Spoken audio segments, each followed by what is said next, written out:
looking out my window. Nights are long and my days are cold, 'cause I don't have you.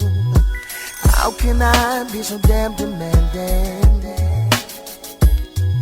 I know you said that it's over now, but I can't let go. Every day I wanna. This is Matt Fife, R&B guru of RnBhaven.com. With me today is R&B singer Case. Case is best known for his hit singles including Touch Me, Tease Me, Faded Pictures, and Missing You. After a 7-year hiatus, Case is back with a new album, The Rose Experience, and a new single, Lovely. Case, it's great to have you with us, and what's more, it's great to have you back in the game. Thank you, man. I appreciate that. In this first part of the interview, I thought it'd be good to look back at your career that's brought you here today. I understand that when you were 17, you decided to leave home in pursuit of a music career, and you were even homeless for a time. How did this experience help define who you are today?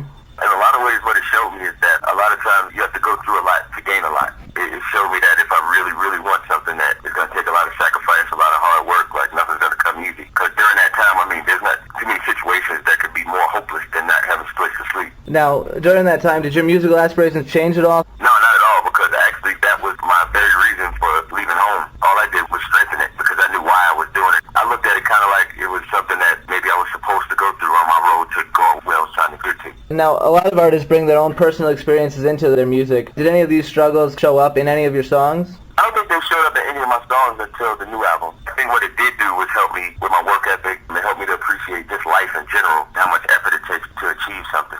During that time, I read that you did some work with a group called Future, and then a duo called Black. So what made you try out the group scene? I had a manager, and he had a group, and he had myself as a solo artist, and another guy that was a friend of mine named Brian, and he was a solo artist. And it was just taking a long time, and we were just mixing and matching, trying different things. The group that I did, Future, that was a really long time ago. That was just something I wanted to try. I was still kind of getting my feet wet as to what I wanted to do. I knew I wanted to do music. I didn't know if it was going to be a group, because I'd always been like a big fan of the Gap Band and Guy and groups like that. And so that's what made me really try the group thing back then. So now, how does working in a group compare to being a solo artist? Well, for one, of course, you don't have to deal with the different personalities, but the biggest thing is that when you're on stage and, for instance, on the studio, if something goes wrong, you messed up. You can't look over at the guy next to you and point the finger. It's all on you. If you make it happen, a lot of times it's your idea and your vision and you executed it, but at the same time, if you mess up, you don't have nobody to blame but yourself. I kind of like that accountability of it. Now, switching tune here, in today's marketplace, you don't really see a lot of those groups. You know, back in the 90s, they were all over the place. You know, what do you think has caused this shift away from groups to solo artists? You know what? I honestly don't know what's caused it, but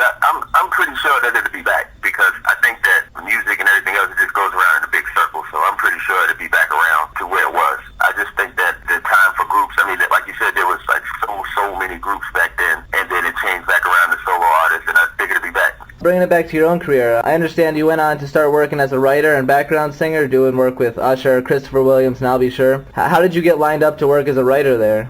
Well, actually what happened is Al is like a big brother to me. He always has been. He was the first person to put me in the studio and taught me how to write songs and taught me how to arrange songs and taught me the basics of it. How it actually happened was one day we were hanging out in the studio and he was writing lyrics to a song for his second album called You and I. So he hands me the paper with the lyrics. I was like, okay, go in there and sing it.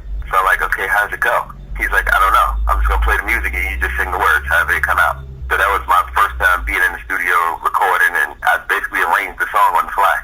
So at that time, Al was working on Usher's first album, so I did some writing on that album, sang background on one of the songs, and just that's how that happened. And at the same time, I was taking meetings with my manager, and he had a lot of connections up at Uptown Records at the time. So Christopher Williams was working on his project, and we got in, that's how I got to write on that project. So how did you get to know I'll Be Sure? I mean, how did he become a big brother to you?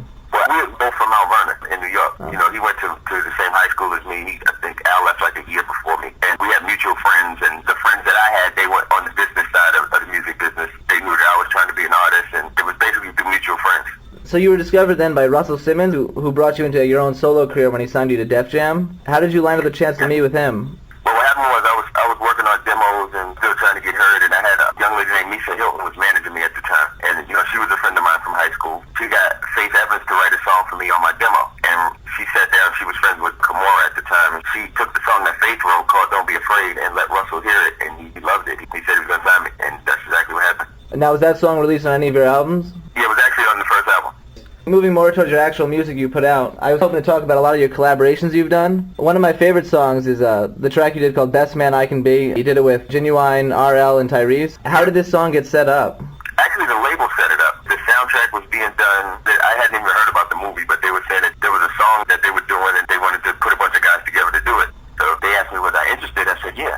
actually never even heard the song, and we flew up to Minneapolis to Jimmy Jam and Terry Lewis, and when I got to the studio, they played it. Told me my part, I went in and sang my part, and we all just knocked it out. So what was it like working alongside the R&B super collaboration with all these big names coming together? It was cool, but actually I was more excited about the chance to work with Jimmy Jam and Terry Lewis, because they like legendary, so that's what I was most excited about. Because the other guys that were on the song, you know, I had known them for some time already. We were all cool and friends. What was it like working with the two of them? Oh, it was crazy, because it's like you go in the studio and you look on the walls, and I mean, there's like hundreds of plaques. You got Janet Jackson, Human League, you got all of the old school songs, and you got The Time, and it's just tons and tons of plaques, and you realize all the people that they work with. I mean, you kind of sit there like, wow, I'm actually in here working with them. It was cool. I got to learn a lot from them, especially from Terry, about songwriting and just about being in the music business and having longevity, just, you know, things to do, things what not to do, and handling your money. And, you know, we sat and talked for like hours. It was definitely a good experience for me. Looking at another collaboration you did, a user on the site mentioned being a big fan of your song Faded Pictures, and based on its success, I guess a lot of people were fans of it. Do you have any plans of working with Joe ever again? Yes, if the right situation comes up. Actually, I performed at a ski trip about a month ago, and I performed on a Saturday night, and I performed on that Friday night, so nobody knew I was coming, so I got on stage and we did Faded Pictures that night. I hadn't seen them in a long time, so that was fun. So are you back in touring again, or was that just a chance occasion? I never did stop doing shows here and there, but right now I'm in the midst of the promo tour, so I've been going hard for like the past month and will be for the next few months. Looking at a few more collaborations, one that everyone seems to talk about is your brief work on Ja Rule's Living It Up, and then you also did with Ghostface, Shoulda Known Better. What's it like working with rap artists on these songs? I mean, it's cool as long as it's the right song and you have chemistry. Like, I've always been a Ghostface fan, so it was something that I was trying to get done for a while. So when I actually got the song, Shoulda Known Better, I did it, and I was like, you know, he probably sound perfect on here. So we called him up, sent it to him, he liked it, he knocked it out. Same thing with Ja. Me and Ja was good friends. We was hanging out a lot. He would come to my sessions to hang out. I would go to his sessions. And actually, me and Ja had done a song together before he got his deal. He was just in the process of working on his first album, and we did a song together called Thug Life, but we couldn't get the sample cleared, so we never were able to use it. You know, ever since then, we were saying we were going to do something. And we were out of LA hanging out one week, and he said he thought he had a song that we could do, and that we could definitely get sample cleared, so we went in and knocked it out. I actually did that song the day before I recorded Missing You.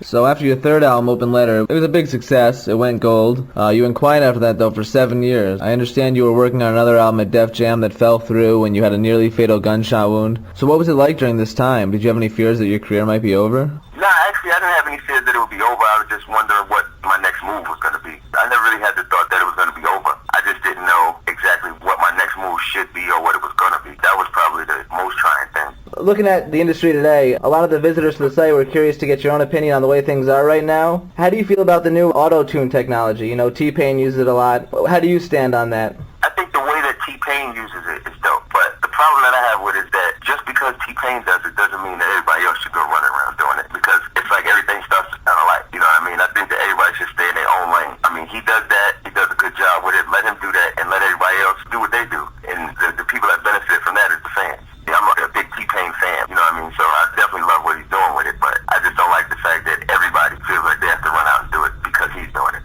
Taking that, and then what we talked about earlier with the way groups have faded out, you know, you've been around for a while. How do you feel the R&B industry has changed since you came into it? I think that for a while here, there's not been so much of a focus on making quote-unquote real songs and real melodies. It's just been kind of like copycat. Everybody do what everybody else is doing, and I guess everybody trying to be rappers instead of just making real R&B music. And I think that's the one thing that's missing right now. So one last question for you in this part. At R&B Haven, we have a tradition where we like to ask artists, you know, what were their favorite songs from the 90s? In your opinion, you know, what are some great 90s R&B songs? Oh, man, there's a ton of them. I like the whole first Jodeci album. I like the whole What's the 411 album. So Anxious by Genuine, I love. Where I Want to Be, Donnell Jones, I loved. What else was out in the 90s? Let me think. That was ages ago. Let me think. Oh, This Is Your Day, 112, which actually Al did that song. Yeah, there was a lot of stuff in the 90s I liked. Looking at today's industry, are there any songs today that you really enjoy? But I love Jasmine Sullivan, and I love T-Pain. Those two, I love. Alright, well that's a wrap, Case. Thanks a lot. It's great to have you back in the industry. I look forward to your new album, The Rose Experience. It's coming out March 24th. Thanks for stopping by, man.